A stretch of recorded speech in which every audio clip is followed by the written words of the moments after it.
Hello friends, पिछले video में हमने बात की थी बिजोलिया किसान आंदोलन के बारे में। बिजोलिया किसान आंदोलन का प्रथम चरण के बारे में हमने पिछले वीडियो में बात की थी।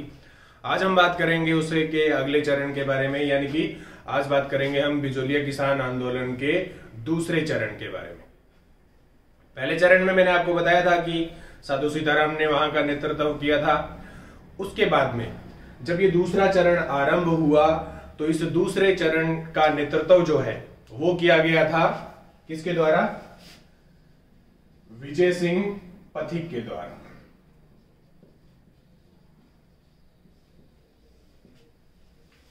थोड़ी सी विजय सिंह के बारे में बात कर लेते हैं। विजय सिंह पथिक जो थे ये उस समय के महान क्रांतिकारी थे। विजय सिंह पथिक का जो है पुराना नाम जो है वो भूप सिंह था। ये 1914 में टाटगढ़ जेल में थे।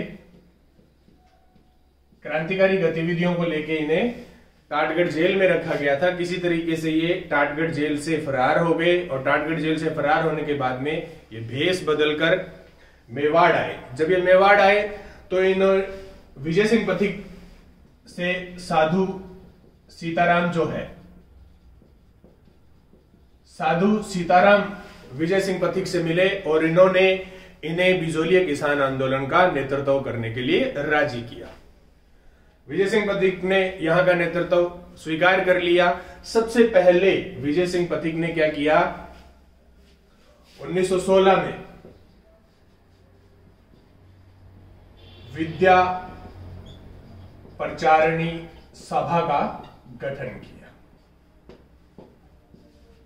इस विद्या प्रचारिणी सभा का गठन करने के पश्चात इसी सभा के अधीन विजय सिंह पथिक ने क्या किया?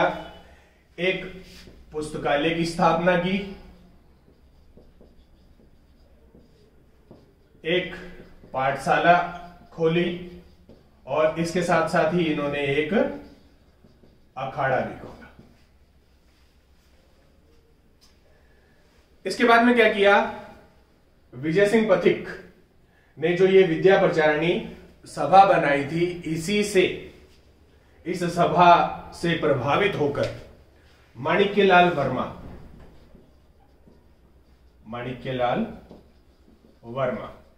इन्होंने क्या है, ठिकाने की नौकरी छोड़ दी। ये माणिक्यलाल वर्मा जो है ये ठिकाने में काम करते थे। इन्होंने ठिकाने की नौकरी छोड़कर ये भी किस में सम्मिलित हो गए? किसानों के आंदोलन में सम्मिलित हो गए। 1916 में क्या हुआ? जो विश्व युद्ध हो रहा था, उस विश्व युद्ध के चलते यहां के ठिकाने वालों ने क्या किया? 10 रुपए प्रति हल के हिसाब से किसानों से चंदा वसूलना शुरू कर दिया। माणिक्यलाल वर्मा ने इस हल के पीछे जो 10 रुपए लिए जा रहे थे इसका विरोध किया और इस विरोध के साथ साथ इन लोगों ने क्या निर्धारित किया कि ये खेती ही नहीं करेंगे। उसी समय गोविंद निवास, ये गोविंद निवास नाम का एक गांव था। इस गोविंद निवास गांव के नारायण पटेल, इस नारायण पटेल ने क्या बेगारी करने से मना कर दिया। जब नारायण पटेल ने बेगारी करने से मना कर दिया तो ठिकाने के कर्मचारियों ने क्या किया? नारायण पटेल को गिरफ्तार कर लिया। इस नारायण पटेल को जब गिरफ्तार कर लिया गया तो माणिक्यलाल वर्मा के नेतृत्व में लगभग 2000 किसान एकत्रित हुए और इन किसानों ने क्या किया? नारायण पटेल को छोड़ दो या हमें भी जेल में डालो, ऐसे नारे लगाने शुरू कर दिए। जब ऐसे नारे लगाने शुरू कर दिए तो उनसे क्या है, ठिकानेदार घबरा गया और ठिकानेदार ने क्या किया? इस नारायण पटेल को मुक्त कर दिया, यानी कि जेल से रिहा कर दिया। नारायण पटेल को जेल से रिहा तो कर दिया, लेकिन इन लोगों ने क्या किया? ठिकाने वालों ने दमनकारी नीति अपनाना शुरू कर दिया। यार, किसानों को परेशान करना शुरू कर दिया और इसी परेशानी के चलते इन्होंने क्या किया? माणिक्यलाल वर्मा और साधु सीताराम दास को, इन दोनों को क्या किया, ठिकाना ने गिरफ्तार कर लिया। इन दोनों को गिरफ्तार कर लिया तो विजय सिंह पथिक जो है वो एक बार यहां से बाहर चले गए। आंदोलन थोड़ा सा स्थिर पड़ गया। अब ये आंदोलन स्थिर पड़ गया, लेकिन उसके बाद में क्या है, थोड़े समय बाद में ही किसानों ने विरोध वापस करना शुरू कर दिया। तब क्या किया, यहां का जो ठिकानेदार है उस ठिकानेदार ने क्या किया, माणिक्यलाल वर्मा और साधु सीताराम दास को रिहा कर दिया। इनको रिहा कर दिया। इसके साथ ही क्या हुआ, यहां का जो राणा था, यानी कि मेवाड़ के महाराणा जो है, मेवाड़ के महाराणा ने क्या किया, ठाकुर अमर सिंह, ठाकुर अमर सिंह, इसके अलावा न्यायाधीश अफजल अली और हाकिम बिंदुलाल भट्टाचार्य, ठाकुर अमरदास, न्यायाधीश अफजल अली और हाकिम बिंदुलाल भट्टाचार्य, इन तीनों लोगों की एक समिति का गठन किया जो किसानों पे अत्याचार हो रहे थे या किसानों को जितनी भी समस्याएं थी उनके लिए ये समिति बनाई गई। ये समिति बिजोलिया गांव में आई, किसानों से ये समिति मिली। जब ये समिति आई तो माणिक्यलाल वर्मा जो है, माणिक्यलाल वर्मा ने 15 लोगों के साथ यहां गांव में मिलके इस समिति के साथ ये मिले। इस समिति ने रिपोर्ट प्रस्तुत की और इस रिपोर्ट में ये बताया कि किसानों की मांगे जो है वो जायज है, इसलिए क्या है, जो बेवजह की लगान लगाई गई है और जो बेगारी करवाई जा रही है उसको क्या कर देना चाहिए, समाप्त कर देना चाहिए। लेकिन इस बात का महाराणा पे किसी प्रकार का कोई असर नहीं हुआ। महाराणा पे इस प्रकार का कोई असर नहीं हुआ। इसके बाद क्या है, विजय सिंह पथिक ने ये जो बिजोलिया किसान आंदोलन है, इस बिजोलिया किसान आंदोलन के बारे में 1919 में जो कांग्रेस का अधिवेशन हुआ था, कांग्रेस के अधिवेशनों के बारे में आप जानते ही हैं कि कांग्रेस जो है पर ईयर अपना एक अधिवेशन बुलाती थी। ये जो 1919 का अधिवेशन है, ये 1919 का अधिवेशन कहां पे हुआ था, 1919 का अधिवेशन हुआ था अमृतसर में। ठीक है, 1919 में ही अमृतसर में जलियांवाला बाग हुआ था, वो अलग बात है। तो ये जो अधिवेशन हुआ, विजय सिंह पथिक ने इस अधिवेशन में बिजोलिया किसान आंदोलन के बारे में कांग्रेस को अवगत कराया और इसके साथ साथ ही विजय सिंह पथिक ने क्या किया, गणेश शंकर विद्यार्थी, आप जानते हो ये जो गणेश शंकर विद्यार्थी है, इनका अखबार निकलता था। ठीक है, कहां से निकलता था, कानपुर से। क्या नाम था, प्रताप। इन्होंने इस प्रताप में बिजोलिया के बारे में छपवाया। इसके साथ साथ ही इसमें छपाया, इसके साथ ही प्रयाग से एक अखबार निकलता था, अभ्युदय। इस अभ्युदय में भी बिजोलिया किसान आंदोलन के बारे में छपा। इसके अलावा कलकत्ता से एक अखबार निकलता था, भारत मित्र, इसमें भी बिजोलिया के बारे में छपा। इसके अलावा पूना से बाल गंगाधर तिलक जो थे, बाल गंगाधर तिलक की पत्रिका निकलती थी, कौन सी, मराठा। इसके बारे में भी बिजोलिया किसान आंदोलन के बारे में छपा। तो इस प्रकार क्या है, विजय सिंह पथिक ने इस बिजोलिया किसान आंदोलन को क्या है, पूरे भारत में प्रसिद्ध करवा दिया और पूरे भारत के बारे के लोगों को बिजोलिया में किसानों पे हो रहे अत्याचार के बारे में अवगत करा दिया गया। ठीक है, एक बार दोबारा ये कि बिजोलिया में द्वितीय चरण जो हुआ था किसान आंदोलन में, उसका नेतृत्व किया था विजय सिंह पथिक ने। किसके कहने पे किया था? साधु सीताराम दास के कहने पे इन्होंने नेतृत्व किया था। इन्होंने विद्या प्रचारणी सभा का निर्माण किया। इस सभा के अधीन पुस्तकालय, पाठशाला और अखाड़ा शुरू किया गया। इनसे प्रभावित होकर माणिक्य लाल वर्मा ने ठिकाने की नौकरी छोड़ दी। ठिकाने की नौकरी छोड़ने के बाद पश्चात ये किसानों का नेतृत्व करने लगे। अब क्या हुआ? ये नेतृत्व करने लगे। इसके बाद में 1916 में किसानों पर प्रथम विश्व युद्ध जो है, प्रथम विश्व युद्ध के लिए 10 रुपए प्रति हल के हिसाब से चंदा लिया जाने लगा। किसानों ने इसके लिए मना किया और विरोध करना शुरू कर दिया। उसी वक्त गोविंद निवास गांव के नारायण पटेल ने बेगारी करने से मना कर दिया तो इसे क्या कर लिया गया? गिरफ्तार कर लिया गया। माणिक्य लाल वर्मा के नेतृत्व में 2000 किसान एकत्रित हुए। उन किसानों ने नारा लगाया क्या? नारायण पटेल को छोड़ दो या हमें भी जेल में डाल दो। इसके बाद में नारायण पटेल को छोड़ दिया गया, लेकिन माणिक्य लाल वर्मा और साधु सीताराम दास को गिरफ्तार कर लिया गया और विजय सिंह पथिक एक बार यहां से बाहर चले गए। उसके बाद में महाराणा ने क्या किया? ठाकुर अमर सिंह, न्यायाधीश अफजल अली और हाकिम बिंदुलाल भट्टाचार्य, इन तीनों के नेतृत्व में एक समिति का गठन किया। इस समिति ने किसानों की मांगों को सही ठहराया, लेकिन महाराणा ने कोई भी ध्यान नहीं दिया। इसके बाद में अमृतसर में 1919 में कांग्रेस का अधिवेशन हुआ। इस अधिवेशन में विजय सिंह पथिक ने बिजोलिया किसान आंदोलन के बारे में बताया और किसानों के ऊपर हो रहे अत्याचारों के बारे में बताया।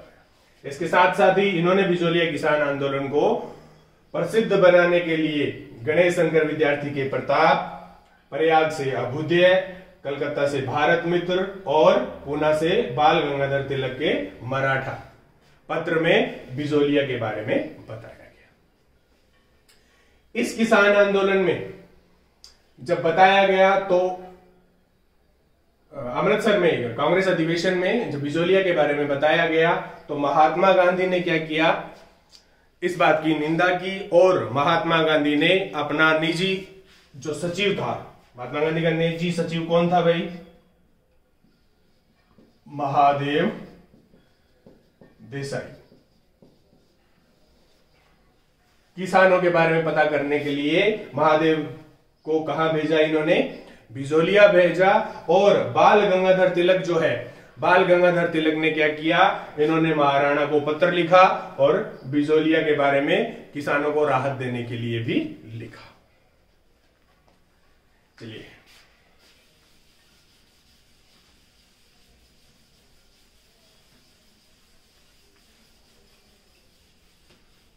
मैं जितनी देर में साफ कर रहा हूं उतनी देर में आप वीडियो को लाइक कर दीजिए और सब्सक्रिप्शन भी कर दीजिए।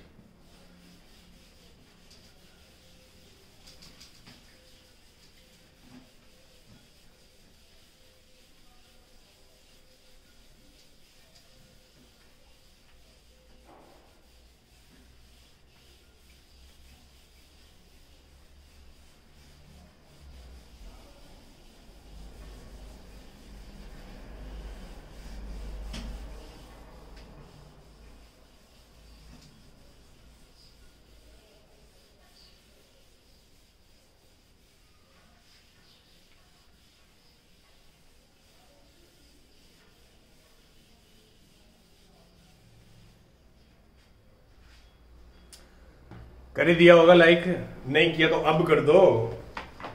चलिए, किसानों पे अत्याचार हो ही रहे थे। 1919 में क्या किया किसानों ने?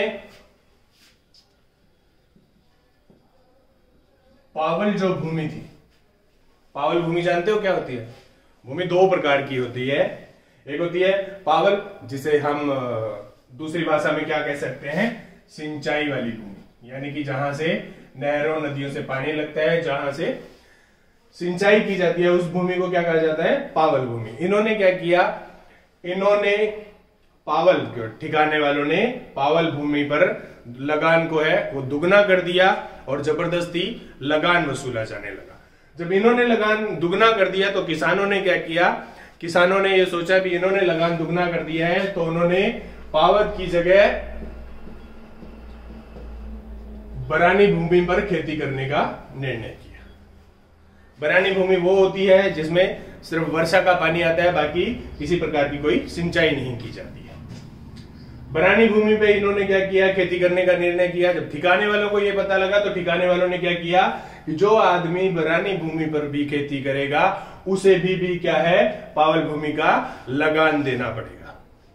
किसान अपनी अपनी जमीनें छोड़ के पड़ोसी राज्यों में चले गए।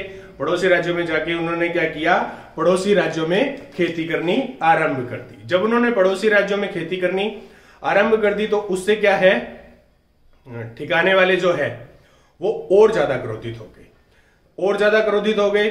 फिर उन्होंने क्या किया, उन्होंने किसानों पर मारपीट करना शुरू कर दिया, उनको जेल में डालना शुरू कर दिया और उन पे मुकदमे लगाने शुरू कर दिए। इसी दरमियान जब बिजोलिया में यह आंदोलन थोड़ा और बढ़ गया तब क्या हुआ, 1920 में फिर कांग्रेस का जो अधिवेशन हुआ, 1920 के जो कांग्रेस का अधिवेशन हुआ था वो कहां हुआ,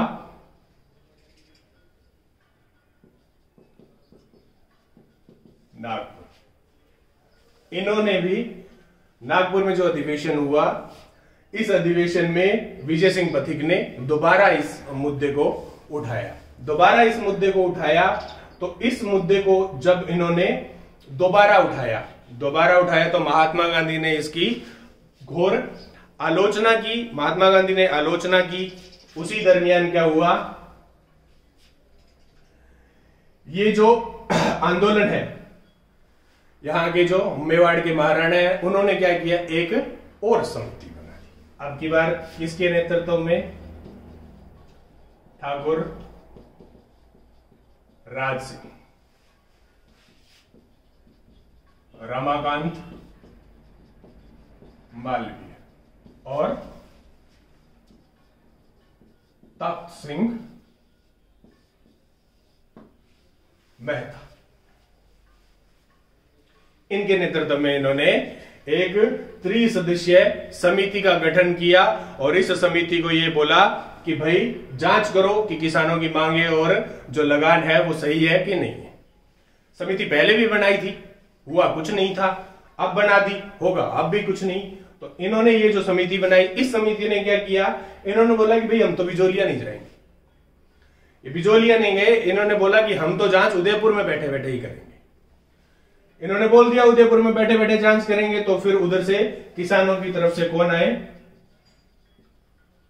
माणिक्यलाल वर्मा।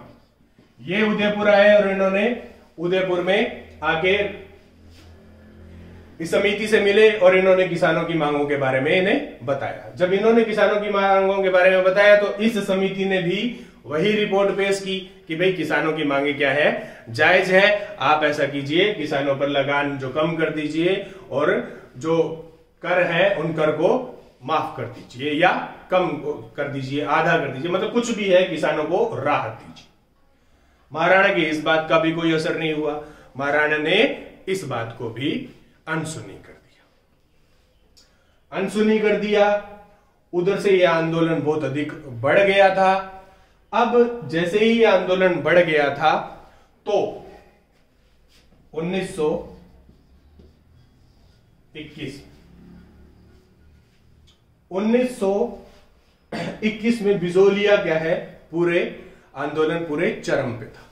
इधर बिजोलिया किसान आंदोलन पूरे चरम पे था, उधर से महात्मा गांधी का असहयोग आंदोलन भी हो रहा था। उसके बाद में क्या हुआ, इससे प्रभावित होकर ये जो बिजोलिया है, इसके आसपास के जो ठिकाने वाले किसान हैं, उन किसानों ने भी क्या किया, आंदोलन शुरू कर दिया। आसपास के कौन से ठिकाने, बेगू, वैसरोड़गढ़,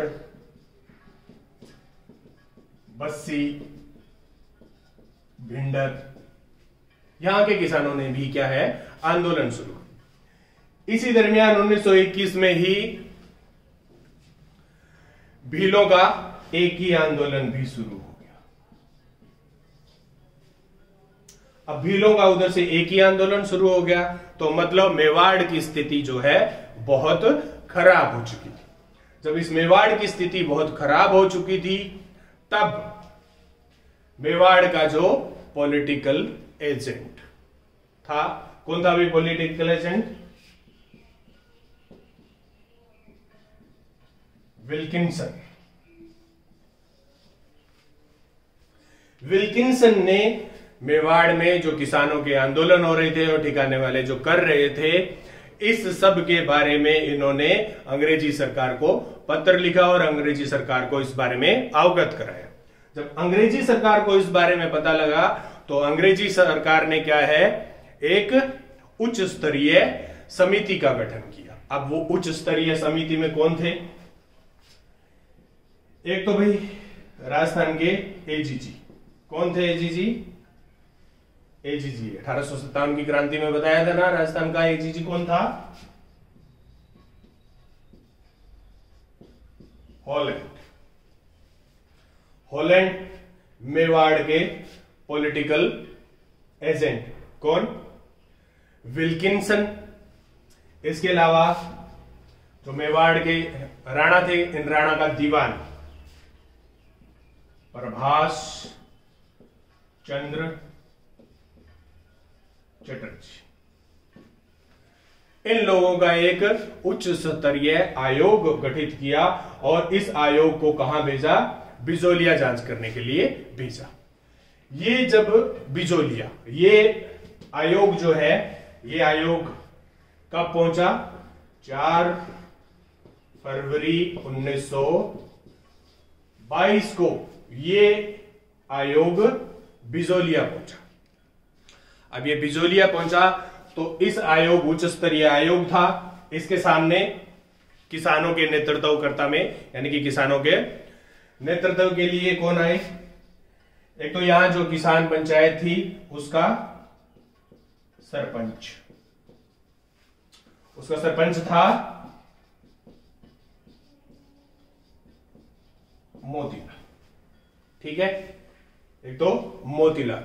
एक राजस्थान देसी रियासत थी, उसका सचिव था। सचिव कौन था? राम नारायण चौधरी। रामनारायण चौधरी और